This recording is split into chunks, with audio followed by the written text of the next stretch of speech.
stuff. Now, the men that I'm sitting with today, well, the champions that they feel. They really hold it down in what they're doing. And I'm talking about none other than Tino Chinyani and, of course, my man over here, Otiz Seflo. Now, Otiz Seflo, this is a global fashion designer. He's holding it down right there, doing the very best of threads. I mean, we're going to talk about your design, your fashion, your inspiration for what you do in a second.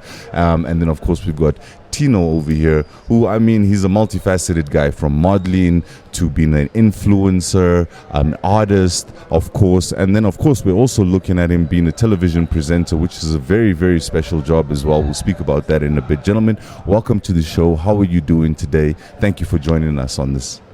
Yeah, thanks for having us. Pleasure. Pleasure is all mine. Pleasure is all mine. Now, where I'm going to begin is where I always start. And where is the beginning for you? Your love for fashion, for coming into the industry. Where did it start for you? Yeah, it's quite a bit of an interesting story. Mm-hmm.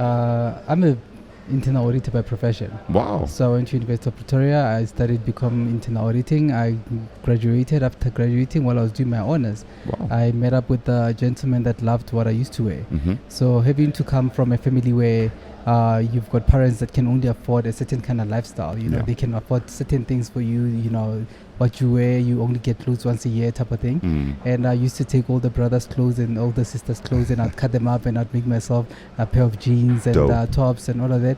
And to my surprise, everyone liked what I would wear. And that's where the love for fashion started. That's quite dope. That's quite dope. And a very organic beginning and different from what you studied from. Was the parents with you or against you when you chose this avenue? Because I know after all this university and studying, going in another direction, what's going on? And let's just say I didn't see them for 5 years. I feel you.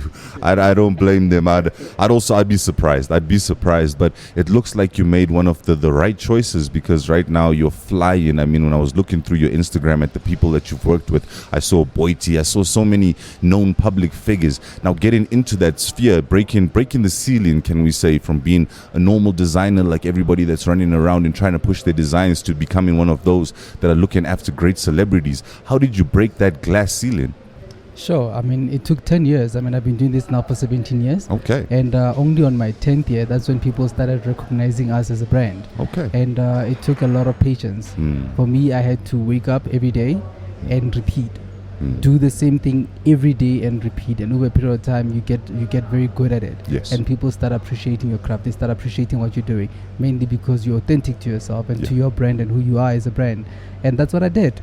And today we are recognized because of doing what we love and doing it our way and not conforming to the standards and what everyone expects us to do. Powerful. But I guess your background in business helped quite a bit as well, because I mean, when you look at fashion, okay, fine, there's the design in which everybody thinks about, like, look, it must be very difficult to design a piece of garmentry. But when you start looking at the business and the intricate side of things, making things to order, selling these things that you've made, looking at the trends and trying to cotton on and not only be a part of the trends, but set your own trend, that must have been a very difficult process as well. I mean, it was. Funny story. I just finished doing a project with Fashion Police, SA Fashion Police. Yeah. And one of the judges was Gert. And I'm sitting there with Gert, and then now we all there, we all the judges, the four of us, Manso, JJ Skuman, and we're sitting there and we having to follow each other. Oh, what's your handle? What's your handle? And then Gert is out there asking me what my handle is, and I'm thinking, yo, I blocked you 5 years ago. And my thing again around that, I had to block all the noise and focus on what I wanted for myself. Yes, sir. I think I got to a point where I had mild depression. Where I'd look at everyone and I'm like, but I'm better than this guy, I'm better than this guy, but I'm better than that guy. Why am I not getting my big break? Why is everyone focusing at everyone else but me? And up until I made a decision, conscious decision, to say, I'm going to focus mainly on myself and what I want for myself and what my brand is about and be authentic to who I am as a person. I blocked everyone. All the top designers, I blocked a whole lot of people. And the reason why I had to do that, I had to lower down the noise. Because all the time I'd look on the side, look on the side, look on the side. And by looking on the side, I lost focus on my journey and what I needed to do as a person. I see. And once I did that, things changed. That's powerful. That's powerful. And I think that's an aspect that within all industries, people have to now begin starting to consider the mental well-being of people that are working, because that'll really affect your output, your motivation for what you're doing right there. So I applaud you for actually taking a step back, taking a breath in, just being yourself for a moment, authentic to you, and then recollecting yourself and coming back stronger than ever. That's quite a powerful thing. And I don't want to leave you out the conversation, Tino. I was enjoying the conversation. I must have. Perfect. I was absolutely enjoying the conversation. Trust me, I was inspired. I wanted to ask you as well your beginnings, because yours are also quite a humble beginning. But from what I was gathering, just a quick read through. I mean, at Monash, you were voted Mr. Monash. You're quite a popular guy. You know, it's a good vibe and it's a beautiful thing. You've got a very nice energy to you. People gravitate to you. 100%. But your love for everything that you're doing now, your modeling, the TV presenting, the artistry. Where did that start for you? I think genuinely, I have to be honest when I say that entertainment was never something I naturally saw myself in. It was something that, as exactly as you said, it gravitated towards me. Yeah. And I think more than anything, I've always had a very deep love for people and the stories behind people, the inspiration, the passion, and what drives them. Yeah. And I think more than anything, I've always been somebody that loves life. And once you start to tap into that passion that is deep within you, that all of us have, there's so many beautiful things that you didn't even know you were good at, but only because you take that time to explore your passions, to explore your interests, and develop your hobbies. Yeah. You find such a deeper understanding of self and also such a deeper understanding of the world. And you find yourself in a situation where you feel like you can give more of yourself just based off of the love you've received. And I pray that's what I always do when I go out. It's give love, and I promise you that love will come right back. That's a powerful way to live your life. Yeah. I was reading earlier, not today, I think yesterday, I was reading about Nelson Mandela at the foundation. And they were talking that Nelson Mandela only lived by three principles. I think one was for freedom, one was to fight for others, and the other was to give back as 100%. Much as possible. And I thought, look, those are three very powerful principles. But what you're saying is also quite a powerful principle, and I think it's a more whittled down version, but it contains everything that he's speaking about right there. Yeah. That's a very strong way to live. Now, stepping into the television, presenting roles and modeling, those are very hard industries to break into. I've been to a lot of castings. Sometimes me and you both. Around the corner you'll be queuing on them.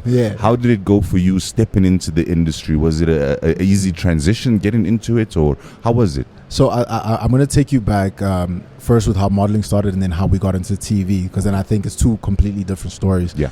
I think it was so funny, and I actually got a DM from her maybe like 8 months ago. Okay. And it was actually from my ex-girlfriend in high school, and she said it from high school, and she was like, bro, you've got the height, you've got the look for it. Have you ever considered modeling? Is that something you'd want to do in varsity? And I always dismissed it because I've always been an athlete. Being sports, I've always been an avid lover of sports, basketball, rugby. Like anybody that knows me from back home and even in my adult life knows that I'm passionate about sports, and that's what I always saw myself doing. Okay. But then, unfortunately, I've got black parents. So black parents, when it comes to sports being a career, it's a very slippery slope, especially coming from where we come from, because we didn't have too many examples of people that were actually doing it and thriving. There was one or two, but then those names were so isolated that it became such a distant dream for us. And then I think the truth of it was I went to university, I went to Monash, and then I bumped into a photographer friend of mine, Donald, and Donald DM'd me this one day, and he's like, bro, you've got the height, you've got the look for this, would you be interested in modeling? I'm a photographer, I'm happy to take pictures of you. And my first thought was, this boy's going to traffic me. I was like, I don't even know you, you're going to DM me and then just say, let's do. And we went to Newtown. I remember very vividly. I took my best friend Tanaka at the time, and we went to do the photo shoot. It went brilliantly, and I think it was one of those things that I feel like sometimes in life God speaks to you through other people. True. Exactly where you should be in life, in the path you should be walking with, in your purpose. A lot of these will come as whispers from other people that see your potential in something that you should be doing. True. And I say that now to say back to that ex and to Donald, thank you so much, because you saw something in me that changed my whole life. I just didn't recognize it at the time. Yeah. Donald, we did the photo shoot, went brilliantly. The pictures came out amazing. We submitted to Boss Models. They literally hit us up the same day, and they were like, "We love your image, we love your look. Wow. Please, can you come in and have a sit-down chat with us? We'd love to sign you." And literally, I think within the first 15 minutes there, they had a contract in front of me, and that was the beginning of my career in modeling. Beautiful. And humble beginnings still. Like, everybody thinks that from that signing of the contract and everything takes off. Yeah. But that wasn't the way at all. I mean, my first modeling gig ever, a lot of people don't know this, and I don't say this often, was for Maggie noodles. Oh, the noodles. Yeah. And Wow. it was a hand modeling job, so they didn't even use my face for the gig. That's dope. It was just literally me flipping noodles in a bowl, and that was my first job ever. I think it was probably like 1,200 rand that I got. But being a varsity student and earning my first check meant something to me. Of you know, course. I felt like that was my me finding myself as an independent individual outside of my parents' home and being dependent on myself. Fast forward, my career in modeling blossomed. I mean, I've walked ramps all across the continent. Rich Mnisis, your David Klales, Sharia Ngowi's from Tanzania, Lexus Men's Fashion Week, SA Fashion Week, Mercedes-Benz Fashion Week, billboards for McDonald's, doing international campaigns for Garnier in Paris. I mean, imagine being 21 at the time. Yeah. I'm literally staying on campus, but I'm catching an international flight to go shoot an international campaign in Paris. It reminds you that you have grace in your life. True. Because it could have been anyone, but it was me. And I think that was the one time I really said that this is something I'm going to take seriously, and I really believe in, because God is showing me that it is for me. And I mean, went from falling out with my parents, especially my dad, because you have to understand, as black parents, as black folk, these are not jobs, these are not careers that were taken seriously. Yeah. It's a hobby, you know what I'm saying? They view it as a hobby. Of course. And to make it something real, something tangible, something that they could actually appreciate, and have their friends call them and be like, "I saw your son. Tino." It was those little things that really changed my life. And I think from there, I found myself in modeling. Modeling gave me a name, and I'm always going to be grateful for modeling. Beautiful. To my agencies, to every brand that worked with me.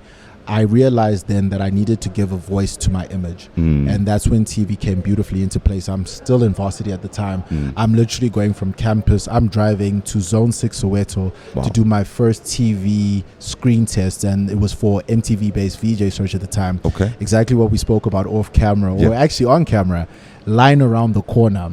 I was very grateful and very I was afforded the opportunity to skip the line, because I actually recognized a friend that was in line but further ahead of me. And I'm like, "Yo, bro, can I just sneak that is in?" Sneaky, I love it. And literally, I'll never forget, and I pray Kuto you watch this one day. Kuto was literally one of the judges on the initial stage of it. And Kuto saw me, she loved my energy, she loved what I was doing, and she was like, "I want to see more of you.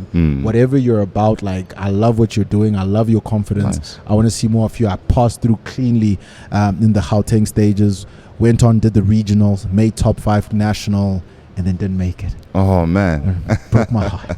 I literally cried. I'll never forget. And it's so funny, because she's a mutual friend now. I literally cried in front of Lute, because she was one of the judges at the official judging.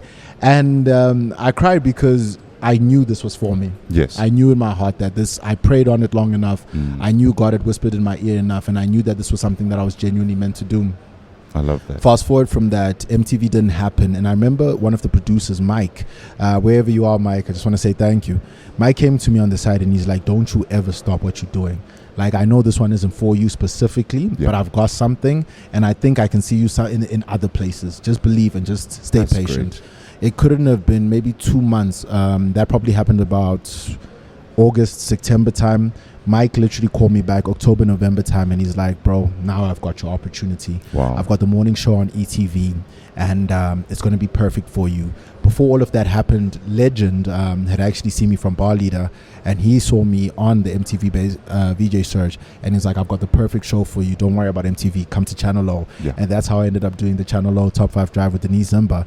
And I think that's the intro to my story in the industry, and it's just been a beautiful journey ever since. But the truth is, it's a journey of grace. I would have never been in the rooms that I've been afforded to without people that genuinely believed that I had something special, and they believed and they nurtured that talent. So to each individual, to every person in every room that welcomed me and saw a bigger picture in me, I'm grateful. That's a powerful story right there. And you know, one thing that I'm picking up from both of you gentlemen is a old adage they say about following the breadcrumbs, that when you begin on a journey, it may not be yielding as much as you may have thought, but as long as you're getting those little breadcrumbs that are keeping you surviving, you're on the right path.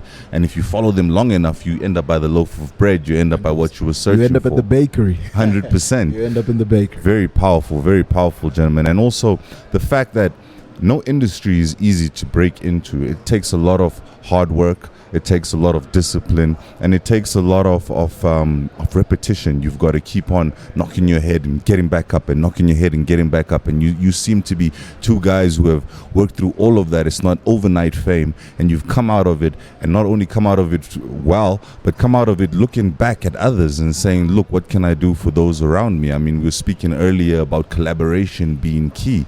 Now, how does collaboration look within the industries that you work in, especially for you, Otis, and we're talking about fashion? Is it easy for designers and houses to come together and say, let's do a project? How does it work? It's a bit difficult, especially that a lot of people are not able to see the bigger picture. The bigger picture being that the pie is very big and it's big enough for all of us. True. We can all exist in one space. We can all help each other out. Your aesthetic is always going to be your aesthetic. How you do things is always going to be how you do things. Yeah. You know what I mean? Yeah. And over the years, I've gotten to a point where I've gotten to realize that a lot of fashion designers are not willing to collaborate. Of course. But the fashion designers that get to, lack of a better way, drink from my well, and I can impart a bit of knowledge with them, I would have conversations and say, hey, I'm willing to take you in. I can show you how I do things, but you don't have to do things the way I do them.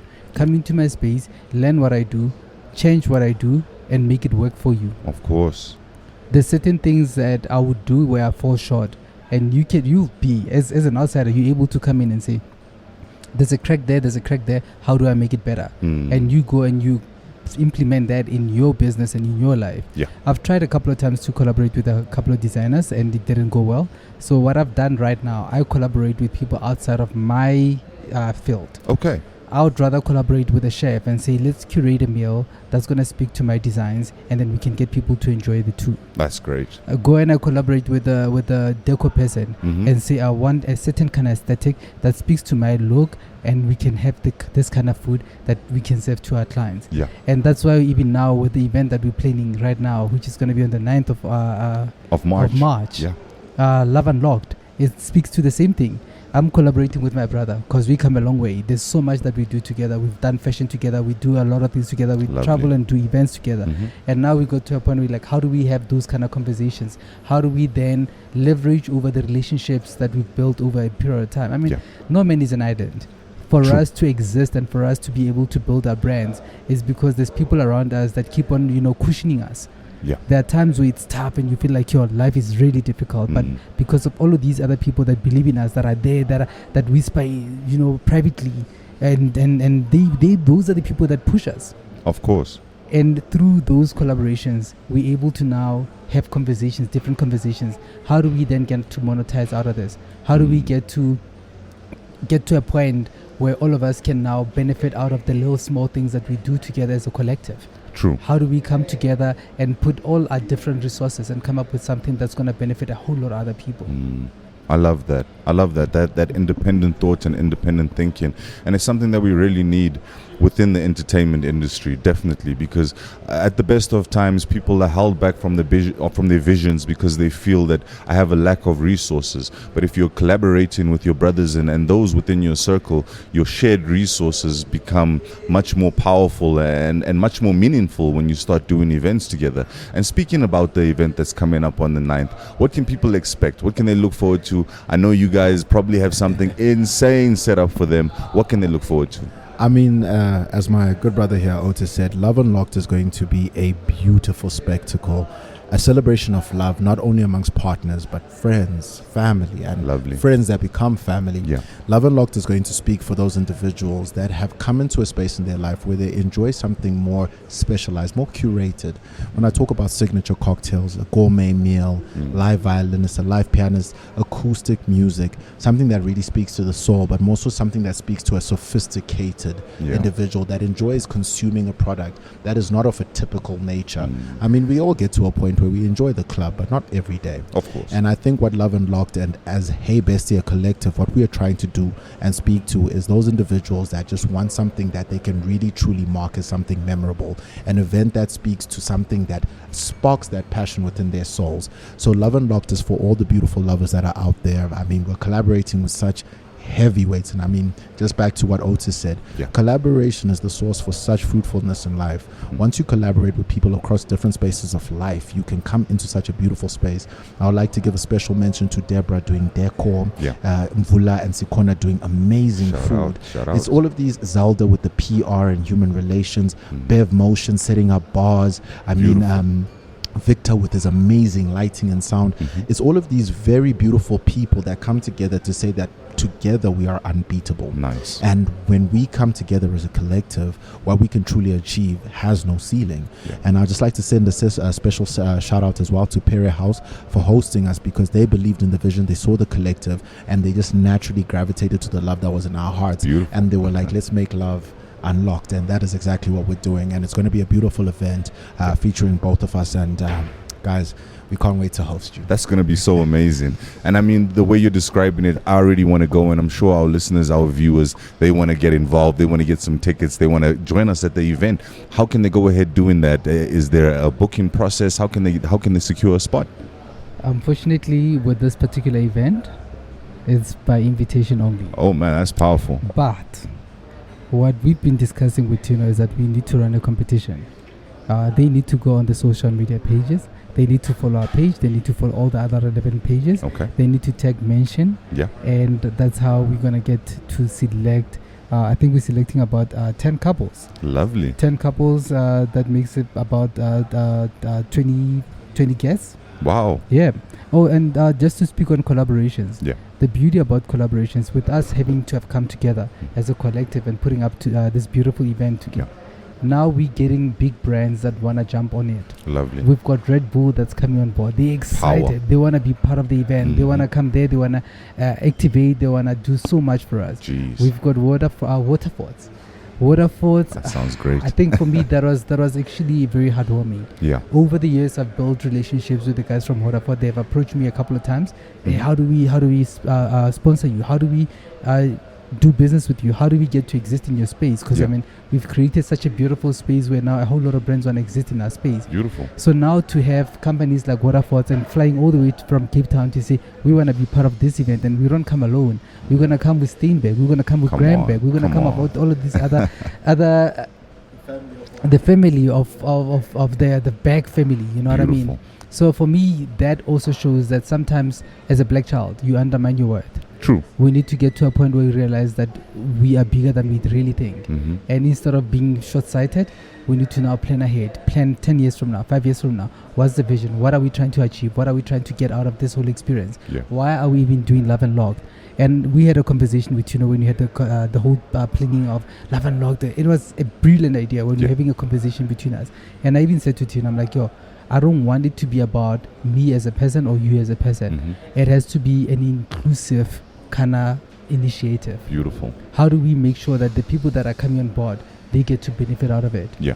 And it's for that reason that even in the registering of the company, it wasn't Tino and Otis. It was now a thing of saying, how do we bring our sisters and our brothers that we do this life thing, that we celebrate with, that we break bread with, that we support and collaborate on a daily basis? How do we then bring them in and have this kind of conversation of saying, we come together, we start a company that is going to speak to a certain kind of, aesthetic and cater for a certain kind of market.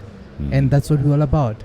I love that. That's very powerful. And when I'm listening to you talk, immediately I say, look, it's intimate, it's exclusive. What a beautiful first launch. It's very powerful marketing strategy, if I may say so. It kind of reminds me of the launching of the Supreme brand in a way, how they kept it very close and in-house, but by doing that, it helped to catapult it to such a huge status. It's now, I think, part of the Louis Vuitton house or one of those. So it's a very brilliant concept that you gentlemen have there. You can definitely tell that university paid off for both of you guys. I'm just going to say it, Mama, if you guys are watching, it paid off. The school fees went to good use. 100%. And I love what you were also saying about being a black child, being that we're in Black History Month right now. In Jamaica, it's also Reggae Month, where we're looking at all of the reggae idols and not just reggae music, but the impact that these people have left on the globe. And I think that would lead me to the proper question of asking you guys, who would you say is your Black History Month motivation, or a quote that kept you moving or keeps you moving as you work and you grind as hard as you guys do? Oh, that's a beautiful one, hey? And happy Black History Month and happy Reggae Month to everyone in Jamaica and America as well. Shout out to everyone that's watching this globally as well. I mean, more than anything, being black is something that is to be celebrated, is something that is within us all. And I think once we naturally gravitate to the greatness that is within our blackness, our culture, our people, our traditions, and our food, that's where true power lies, I've always believed. And I think fresh off the top of my mind, I have to bring it close to home, and something that I genuinely love. As I said earlier, I've always been passionate about sports, is LeBron James. You know, I look at the way he lives his life. You are a living example of black excellence, to be a billionaire in your time while still in your career and being an active player, but still giving so selflessly of your time. I mean, you just touched 40. You still, in sports terms, when we touch 40, that's now you're retiring. But for you to be still thriving at the top of your game, I mean, I'm inspired, and I genuinely am inspired. And I think one of his biggest things is that I believe. Yeah. You always have to believe, guys. The belief in self, the belief in the God above you, the belief in your collective, the belief in your team, the people that serve and grow and thrive into you. It's all about making sure that you believe. I feel like belief is the one true essence and the one substance that makes everything a reality. True. Or even this establishment that we're sitting in, somebody had to believe in the vision and the dream of it to make it a reality. And I think that it's such a special and unique quality that all of us have within us. Once you tap into that power, there's no limits to what you can do. I love what you're saying. That's very powerful. And as well, when you say 40 in sports, that's granddaddy. That's great granddaddy in sport, you know. So LeBron is a timeless gentleman right there. Very motivational. I love what you're saying. And for you, O? Hey, I'm turning 40. No, but it's not in sport. It's not in sport, yeah. But I mean, it's still the same thing. If you think about it, there's a whole lot of youngsters that are coming up. Yeah. And for me, that's why I'd want to set a good example and be that hope for other black people that are from a village. True. It's crazy how we now at spaces where everyone respects us. Everyone wants to, breathe the same air as us. But they don't realize that we walk the same journey. Of course. I'm a village boy. I moved from the villages, moved to the city without any backing at all, and had to start from scratch. Yeah. It's crazy how you'd have conversations of how I used to walk all the way from Colette Drive all the way to Rosebank just so that I can go sit outside and not even be allowed to attend classes because I didn't pay my school fees. Yeah. I'll just go there and just sit outside and just wait for the other students to come and share their notes with me for me to make copies. Power. So I can go home and go and study whatever that they wrote on their notes and still manage to pass. Power. But my thing is, instead of believing in someone else, I mean, there's a whole lot of people that I'll say I look up to, but for me, I want to be that person that people get to believe in. I like that, bro. I wanna set an example for the young ones that don't know how to dream and tell them that black child, it's okay to dream.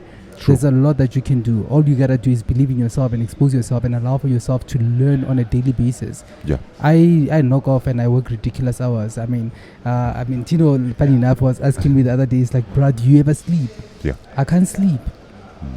There's no way that I can sleep right now because the dream is still far from where I want to go. Of course. Whenever I get home, I'll still go on YouTube, learn how to edit pictures today. Tomorrow I'm going to learn how to draw this. Tomorrow I'm going to learn how to do this. Tomorrow I'm going to go watch videos of Rich Dad, Poor Dad, videos. Tomorrow I'm going to do something else.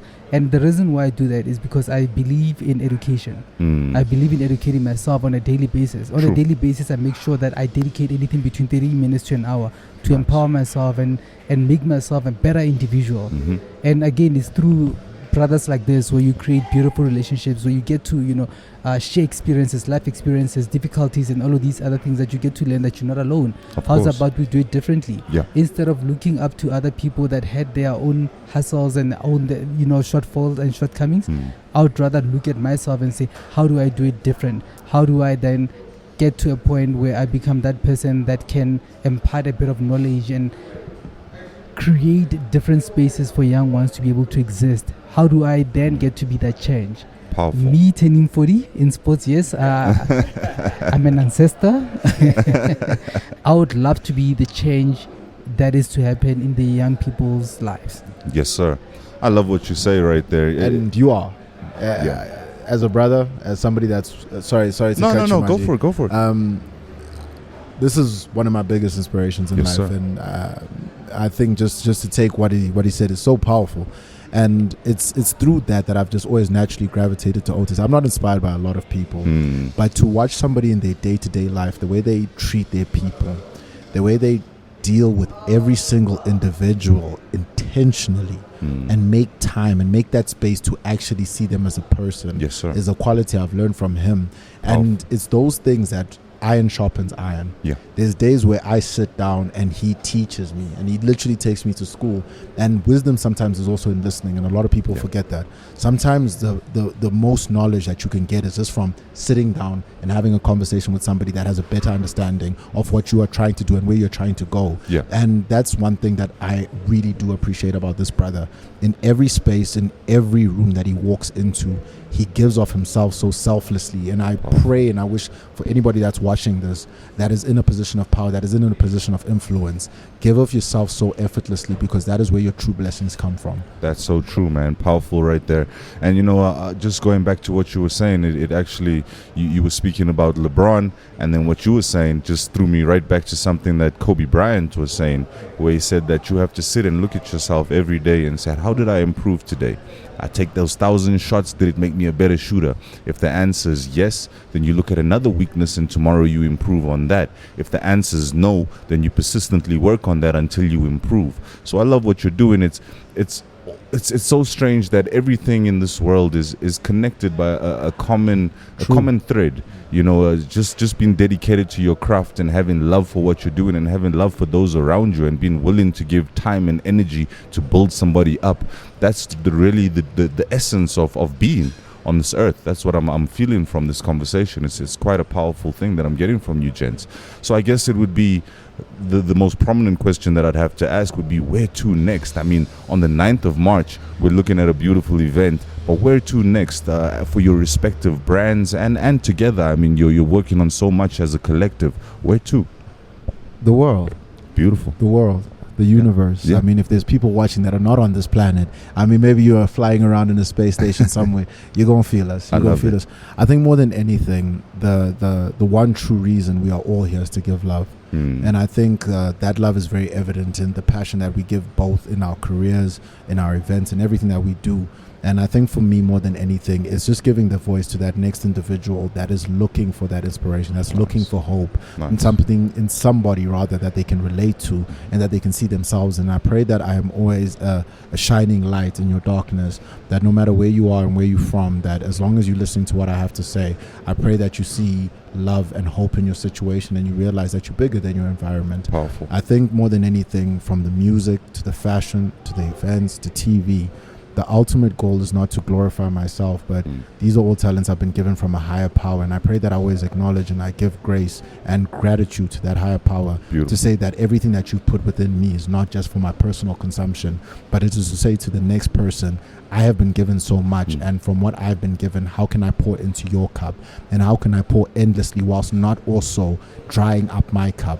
And that's why I thank people like this, because they constantly feed, they constantly nourish, they constantly nurture. And I promise you, once you cultivate that ecosystem of nurturing those people around you, I promise you, we talk about destiny helpers in the Bible. And I feel like those destiny helpers are the people that you have conversations with every day. They will take you to where you are trying to be, in the small way, in a big way. It's all about believing, one, and trusting, and also being, as I said, wise enough to listen. True. Just because you have a great voice doesn't mean that you should nullify and minimize the voice of the next person next to you. Powerful. It is even in the people that know less than you, that have not been educated as far as you, that can teach you that one essence of life that can take you so much further than every book you've ever read. True. So I think at the end of the day, it all comes down to love. If love is in your heart, if you're giving love to every single individual that you meet, there's no limit to where you can go. That's beautiful. That's beautifully said. And for you, O, anything you want to add on to that? Teachable spirit. Yes, sir. Sure, that will take you far. I get to learn from my team. And it's funny how everyone walks in and they look at my team and they're like, yo, you've got such an old machine. Nice. They don't know that I get to learn so much from my team. Yeah. And for me, it's one of those things where I had to ground myself and say, I built this. And for it to go further, I need other people to take it even higher. Of course. And I had to humble myself at some point. I mean, you know, with fame comes arrogance. Of course, yeah, definitely. With fame comes arrogance. With fame comes a whole lot of other things, a whole lot of evil. And I always say that with a lot of people that get to be trusted with certain gifts, that gift becomes or ends up being a curse to them. And the one thing that I'm grateful for is that I got to make my first million at 24. Lovely. And by 30, I lost everything. Man. I had to start again from scratch. I actually took Tino down memory lane. I'm like, yo, Tino, I bought this house. I did this. I stayed at this place. I did that. And we look at where we are right now. Yeah. And for me, that has taught me humility. Beautiful. I learned from my mistakes and where I was as a person at the time, how arrogant I became. I didn't want to listen. I didn't want to hear anything. I became difficult to deal with. Yeah. But with humility, you're able to humble yourself, you're able to come down, you're able to hear what the next person is saying. And I like what you just said, that it's not even about where you are as a person, it's more about what other people around you, what are they doing for you, what value are they adding in your life. And again, we need to be mindful about the people that we bring close to us, because there's also the energy thing. We bring so many people and so many ages in our life that some of them are not aligning with who we are as people. And we need to get to a point where we know how to fire clients. I know it sounds crazy that we have to fire clients, but at some point you gotta get to a point where you're like, you know what, client, I'm sorry, I can't work with you, and based on these reasons, what your vision does not align with my vision and what I'm trying to do as a person. We need to get to a point where we stop doing things because we're hungry, but we do things because they are meaningful. True. What value is it adding in your life? Powerful. How is it that it's adding value in your life? What are you doing and what are you getting out of it? Yeah. As opposed to now focusing on the rents and the dollars. That is not good enough. Yeah. What value are you adding in the system? I love that. That's powerful. Whereas both of you have put a brilliant perspective for people to sit back and just digest it. It's very powerful. What value are you adding? No matter what you're doing, if it's sweeping or you're recording or you're a model, whatever you're doing, what value are you giving back to those that are putting trust to you? That's a beautiful thing right there. And I think it's a great place for us to segue into your social media. People want to get a hold of you, see what you're doing, maybe book you for some events. How can they get a hold of you too, gents? Thank you for that, man. You can find me at Tino_Chinyani on Instagram. You can find me at Tiani_Africa on TikTok. Nice. And again, at Tino_Chinyani on Twitter and Facebook as well for the aunties and uncles out there. Nice. Tino Chinyani is the government name. And then as a collective, in regards to all the events that we're going to be pushing, you can find us at hey_bestie_collective. Beautiful, beautiful. Sure. How do I beat that? He's got them on lock right there. Definitely. So for us, you can find us at Otiz_Seflo, Otiz with a Z. So it's spelled OTIZ _SEFLO. Perfect. Across all social media spaces. Perfect. Gentlemen, I want to thank you so much for spending this time with us on Bogart Men Radio. It's been a pleasure. I've learned a lot just from this conversation. Learned, grown, and I hope I take it forward and pay it off to the next, It's been a beautiful moment. Thank you so much. 100%. And to you, you're really good at this, man. Like, I want to see you on a bigger platform. I want to see you on an international platform real soon, man. Thank you. So shout out to you as well, man. Easy. Congratulations. You're really nice at this. You guys are amazing. So we'll be back next week, same time, same place. Man, there's so much for you guys to go through. I hope you go back, just have a look, review at what we were speaking about, because it's so powerful, a lot to learn and a lot to just take to heart from this conversation. And then, of course, next week we'll be bringing more power to you. But until then, I'll see you again later. Dada to the world, Bogart Men Radio. Yeah. Yeah.